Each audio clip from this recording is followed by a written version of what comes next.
Arsenal are back on the top. I've already seen graphics, right?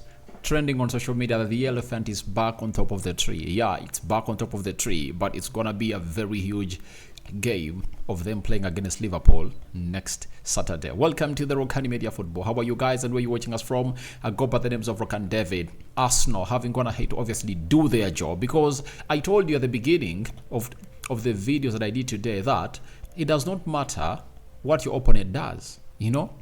That is really secondary, but primarily all you need is simple. Get in what we call your result. And Arsenal have gone ahead to capitalize onto the game against Brighton. They've beat Brighton by 2-0, and they went on top of the Premier League table, and they are at 39 points. Liverpool have today gone ahead to draw with Man United 0-0 at Anfield. I know Arsenal fans have been jubilant about this. They've been really watching this, and they really loved what United really went ahead to do. And when I was doing the match day live at the game of Arsenal, Arsenal fans were saying, for us, we know we are going to win the game, but can United really do the job at Liverpool? I told them that the favourites are Liverpool, but I don't see United scooping 3 points off Liverpool. I only see the best result we can get and score as a draw. And finally, the game of football is going to have to end in favour of no one. It has ended in a stalemate. Liverpool 0, Man United 0, and it comes in through to really not be a very good result for Arsenal, Man United, but also Manchester City.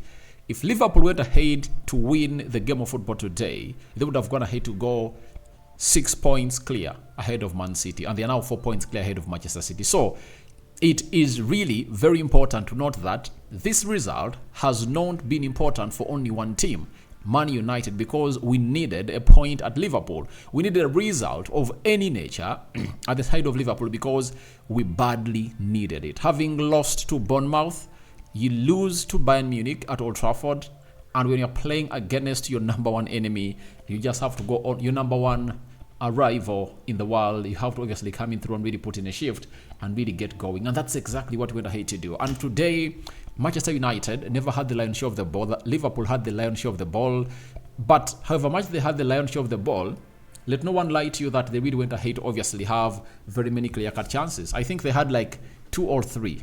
They had like 32 shots at goal, but only 8 were on target.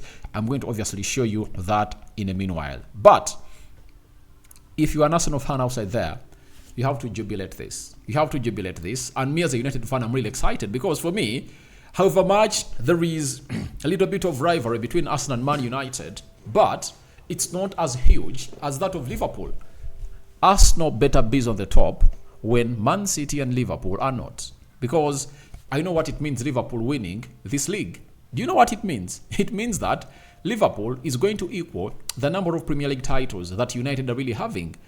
Liverpool has 19 and Manchester United is having 20. So I cannot allow such to happen, you know. And the only happiness I get is when I see to it that the club of Man United has always gone ahead to obviously put up a shift and really stop people from obviously coming in through and obviously getting our enemies really thrive. And guys, do you remember last season when we went ahead to obviously lose 7-0? You know, I went ahead and really did that live, but guys, you know, everyone was surprised because they knew I was not going to come through and really do that live, but I had to do the job because I respect my subscribers. But it was not something good. We lost 7-0 at Anfield, and what a way for Erik ten Hag to take his army right there and get a point. And trust me, it has been a while since we last went ahead and obviously got a point at Liverpool. I can really remember the last 5 times we went there, we've obviously gone ahead to lose. 7-0, 4-0, 3-0, 2-0. You understand?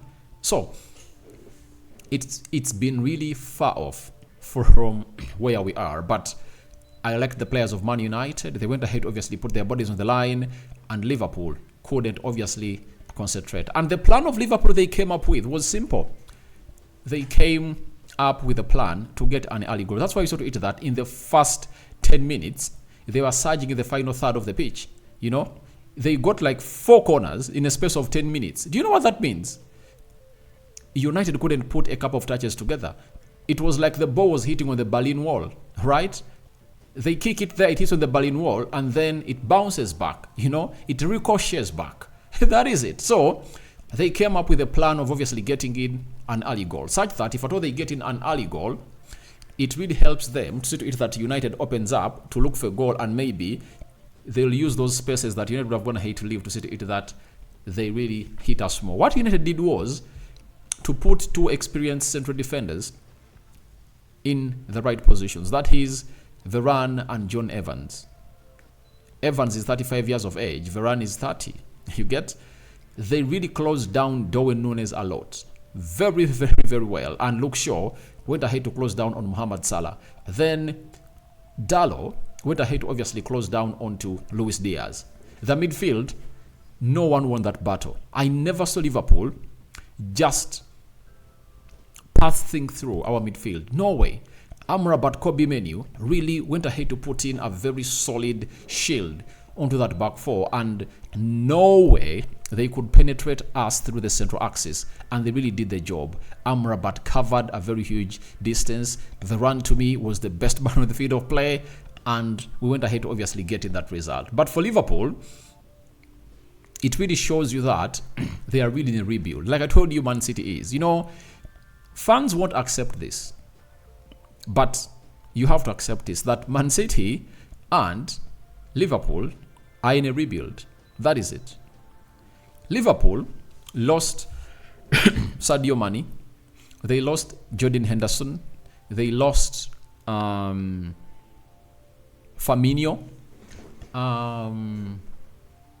Which other player did they lose? They're going to hit lose, like they lost the guy who plays for Gambia, you know. I've forgotten his name, right? He's an African.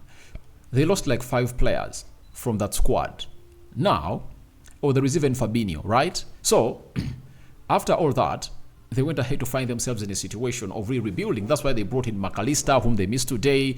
They brought in Gravenberch, Endo, Sobasilai, and those 3 started in that midfield. So after bringing in Enzo, Sobasilai, McAllister, and very many others. So that means the team is really in a rebuild, but their rebuild is really moving in the right direction. If I told you in a rebuild and you are just, because Arsenal is having 39 and you are just 1 point behind the table leaders, it shows you that you are really doing great. The same applies to Manchester City, and we should all accept Arsenal is a step ahead of these teams in a rebuild. I think the rebuild of Arsenal has reached what we call the takeoff stage. They're in the takeoff stage. Let's all admit they're in the takeoff stage, and we should obviously give them a benefit of doubt that Arsenal is the best team in the league. Trust me. And what shows you they're going to be the best league, they're going to be here for a very long time. Look at their players. You know, Saliba, 22 years of age. Benny White, 24. Gabriel Magalhaes, I think he's 25, 26. Zinchenko, 26. Declan Rice, 24. Kai Havertz, 24. Odegaard has today made 25. Bukayo Saka is 22. Martinelli is 22. Gabriel Jesus is 26. So it shows you that these players are still young. You know, they're having the Fabio Vieiras of this world. You know, the Kivios are coming in through. Emily Smith-Rowe is in. And trust me, they are willing to break the bank to bring in other players that are in that age bracket of 24. And they are building a squad for the future. So, Liverpool fans, don't really call in for quick fix. Your manager too close to 4 years to win a first page trophy for Liverpool. That was in 2019 when you guys lifted the Champions League after beating Spurs in the final by 2-0. You remember? So, if he's building something else, then give him time. Give him time. Liverpool don't have a CDM that is very competent. That's why you saw it that they're willing to spend £115 million to bring in Moise Caicedo, but they don't have one. So, the January transfer window is just 14 days or a fortnight away, and if Liverpool are serious, they can obviously get in a CDM that they want. But if they really play like that, like how they've gone ahead to play against Man United, you know, and they don't kill off their chances, trust me, Arsenal will get more clear-cut chances than what Man United have gone ahead to create today. Arsenal will. Arsenal will. So, Liverpool is playing Arsenal, and that's going to be a very huge tie. Very huge tie, because Arsenal last season went there and obviously drew 2-2, but they had a two-goal lead. If they happen to get a 2-goal lead again with Declan Rice in that midfield, Kai Havertz, trust me, they are not going to obviously find themselves in a better position like they did last time to force a draw. So, Liverpool is in a rebuild, they have to accept, but I would like to congratulate my team, Man United. If at all you want to really watch more about my match reaction, go ahead and obviously go onto the channel known as United Matters channel. I went ahead and obviously dissected it better and better and better. But a red card has been given to Diego Dallo, and I don't know why the referee had to do it, because Mohamed Salah of Liverpool also went ahead to obviously punch the air and really looked at the referee very furious when he missed out onto a throw-in that was given to Man United, and he was not even given a card. Why is it that for Diego Dallo he was yellow carded once, and when he punched the air again he was yellow carded for the second time? So that is really amateurish, yeah? From Mike Oliver, one of the most experienced referees in world football. The stats were 34 shots by Liverpool, Man United had 6, 8 shots on target by Liverpool, United had 1, 69% ball possession by Liverpool, 31% ball possession by Man United, 600 passes completed by Liverpool, 283 passes completed by Man United, 83% passing accuracy by Liverpool, 70% passing accuracy by Man United. 13 fouls by Liverpool, 8 fouls by Man United, 2 yellow cards to Liverpool. That was to Endo and none other than Darwin Núñez. 4 yellow cards to Man United, Amrabat, Kobe Menu, Luke Shaw, and it was Amrabat, Kobe Menu, Luke Shaw, and which other player got a yellow card? Okay, Diego Dallo. So 1 red card to Man United, Diego Dallo again, 4 offsides to Liverpool, 2 offsides to Man United, 12 corners to Liverpool and 0 corners to the club of Man United. And this is what Arsenal fans want to look at and know exactly how it's looking. Let me obviously bring it to you here. Now, that's the Premier League table, and it's really looking good for the side of Arsenal. 17 games for Arsenal, 39 points. They're having a goal difference of 20. They've gone ahead to concede 15 goals. They've scored 35 goals.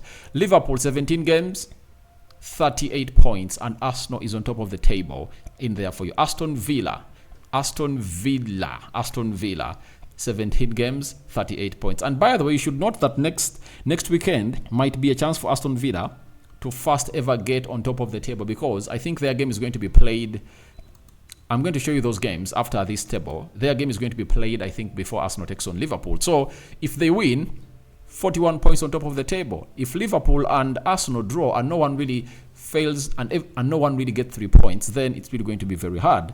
Aston Villa 38 points, Man City 17 at 34, Tottenham Hotspur 17 games, they're having 33 points, Newcastle 17 games, 29 points, Man United 17 games, 28 points, West Ham 17 games, 27 points, Brighton 17. By the way, every team is going to play 17 games.